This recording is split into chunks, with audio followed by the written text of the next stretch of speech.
Digimon Story Time Stranger's news and updates, I guess promotion, is coming thick and fast. I guess you could say things are starting to accelerate.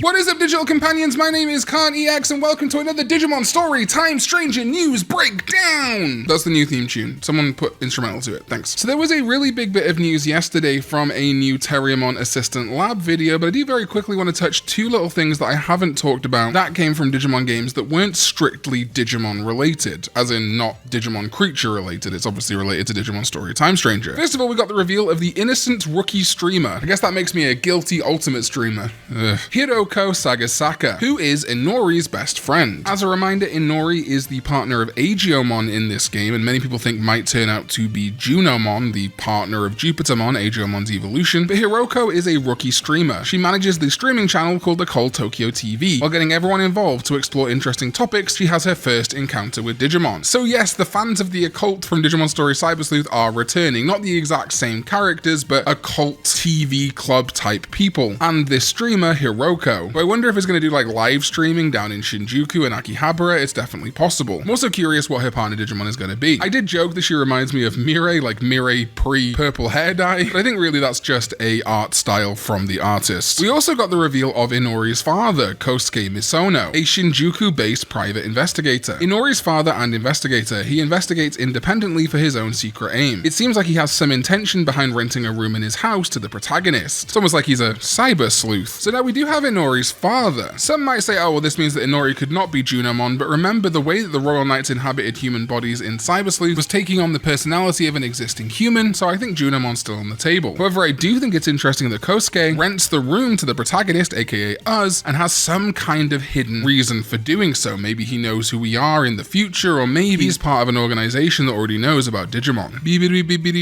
Future Karn here. For some reason at 4 AM UK time, like 8 PM on the US West Coast, we got the post confirming Dobemon will be in the game. Now, yeah, we did know this already as it was in V-Jump scans I discussed in my predictions video, but good to know that Dobemon's in the game and Cerberumon and Plutomon are nearly dead certs at this point. Not quite sure why they posted it at such an odd time, given most updates have been consistently getting posted at 3 PM UK time or 7 AM PT on those channels, but there we are. Maybe they forgot to schedule it and posted it by mistake. This probably means the next Digimon reveal, as it were, will be Showa Jinmon from the same V-Jump scan, but we shall see. Also, I forgot to include it originally, but in a previous Terriermon Assistant video, we got confirmation that somehow, some way, Omnimon is rideable in Digimon Story Time Stranger. We'll see how that manifests. Alright, character tidbits are all well and good, but let's get to the juice. Because a video from the Digimon official channel came out yesterday, as of time of release of this video, where Terriermon Assistant, the kind of mascot of the Digimon official channel and host, looked back through the history of the Digimon Story games. However, that's not what we're here for, baby. We're here for Time Stranger. And we did get a really good look at the initial area of Shinjuku/Akihabara in the human world in this game, and learned some key things. First of all, Terriermon Assistant is a pervert.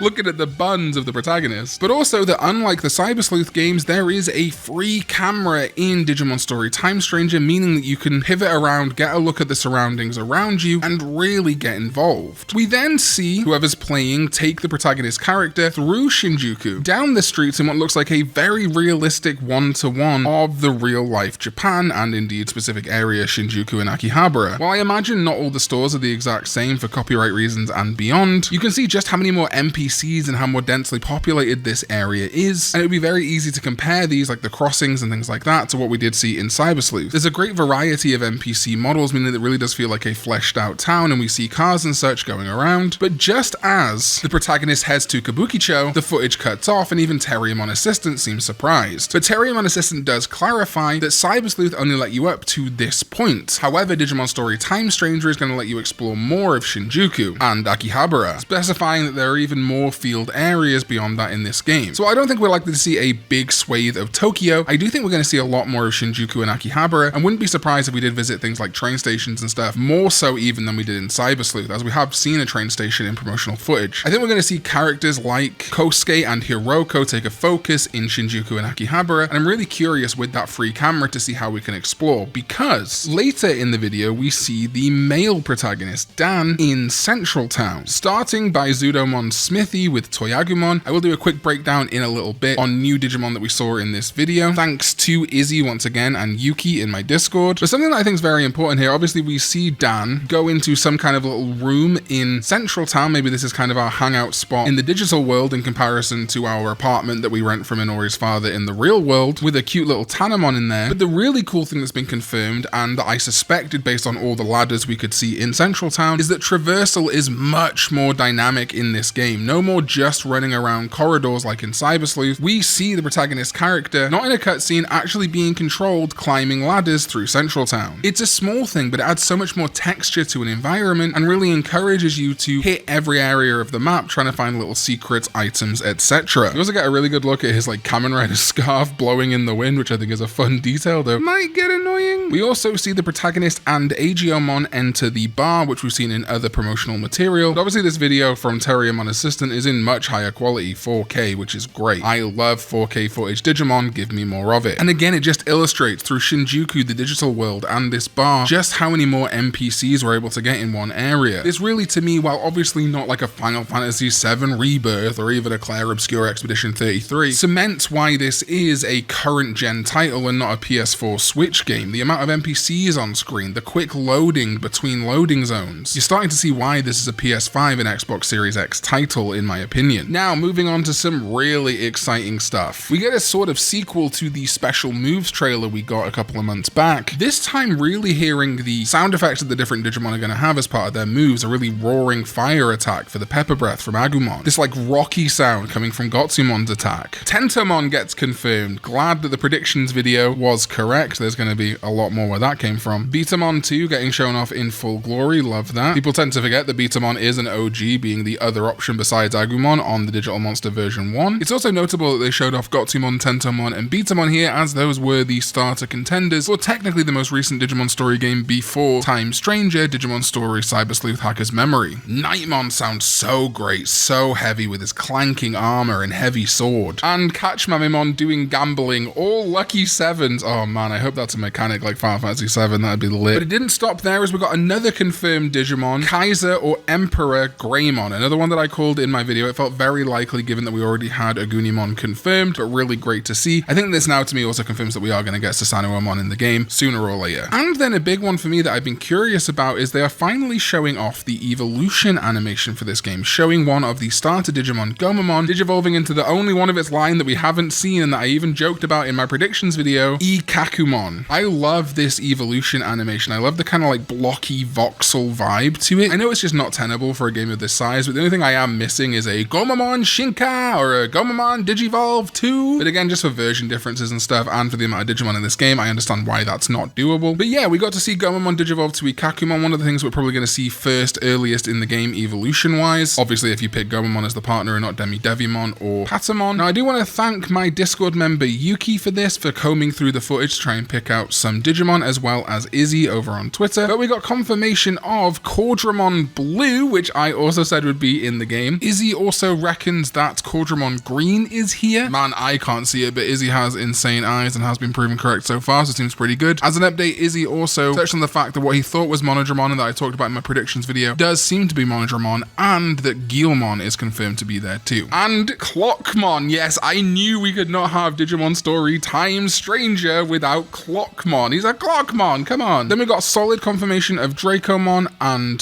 Gardramon, with a better look at Kamemon, thank you Yuki. But Izzy also spotted Ganimon / Crabmon, Lopmon, that was always going to be a dead cert, with Terriermon and Teruimon already confirmed, come on. Woodmon, knew Woodmon was going to be in it if we got Mushmon, and both Yuki and Izzy spotted Kotemon. Yes, Digimon World 3 fans, things are going well. We have confirmation of Bearmon, we have Kotemon in the trailer. There's no world where Monmon is not in this game. Now I actually do agree with a lot of people that are saying that this now probably means if we're getting Digimon World 3 love through these Digimon, we might also get Bearmon, Snatchmon, etc. And I totally agree. I didn't include them in my prediction list just because I felt like it was really hard to call either way and they didn't ultimately make the cut. But now that we have Kotemon confirmed in addition to Bearmon, that Digimon World 3 love feels huge. I cannot wait to recruit the Digimon World 3 starters and I am so excited for it. Everything is ramping up for this game. I love that we got the free camera confirmed, that we've got traversal, a bunch of Digimon coming back and debuting. And they're obviously only showing off like Shinjuku, Akihabara, and Central Town. There's probably so much more to the digital world that we've only seen a tiny glimpse of from that first Digimon Story Time Stranger trailer. This game, as I remind you, is coming out this year, and if it was delayed, I do not think we would see this level of promotion, images, and stuff coming out. Consider GTA 6, which had nothing for basically over a year, got delayed, got one trailer, and that's probably all we're going to hear about until next year now, or at least closer to the release date. This naturally, though, leads a lot of people to wonder, where's the release date? When are we getting it? And indeed, when is the release date? It's tough to say, man. My speculation has been that this game will release before Digimon Beats Break, which comes out in October, as that's going to be kind of the next major thing that Digimon as an overall brand is going to promote. Not that Digimon Games can't promote its own thing while Digimon Anime promotes another, but I feel like you don't want to have too many things really lined up that are kind of confusing. You want things to flow naturally into each other. There are, of course, a bunch of gaming events coming up, but also historically, Digimon has just tweeted things like release dates for Digimon Survive coming out just randomly on the internet. So I don't think we're going to be waiting long to get a release date, and my personal prediction is somewhere between August and September of this year. They're not going to want to compete with Pokemon Legends ZA, which comes out on October 16th. I know Digimon and Pokemon are different things. Compete doesn't mean the same thing. Pokemon is not competing with Digimon. Digimon just doesn't want to release the same month as Pokemon, probably. They might get away with it. And again, Beat Break is in October. That's going to be a different type of promotion. August, September is where I'm looking at. Let's say it gets a release date next month, announced June into July, August, September, that golden 3-month window of promotion feels pretty likely, but it could be August. Imagine if it was Odaiba Day. That'd be pretty crazy. But we're just guessing here. We're just going to have to see what happens this summer. And I, for one, am so excited to dive into this game. I cannot wait to play it this year. Hell, even if it got delayed, I wouldn't care, honestly, because I know it would probably come out next year anyway. It wouldn't be a big delay. So yeah, I'm just excited to play this game when it's ready. I'm hoping they are cooking because it seems like they are. Huge thank you once again to Yuki from my Discord and Izzy on Twitter. Go follow Izzy on Twitter and YouTube. Really love how we're getting to have more of this discourse between the like English speaking, Spanish speaking, Japanese speaking, Portuguese speaking part of the community. While we may have differences, we're all Digimon fans at the end of the day, and I think that's very cool. And thank you to my sovereign ZDK14, as well as everyone else who supports me over on patreon.com/Karn EX. There is an early access video right now on Patreon and on YouTube channel memberships if you want to go check it out. Thank you to my YouTube channel members too, and I'll see you next time when we go digital.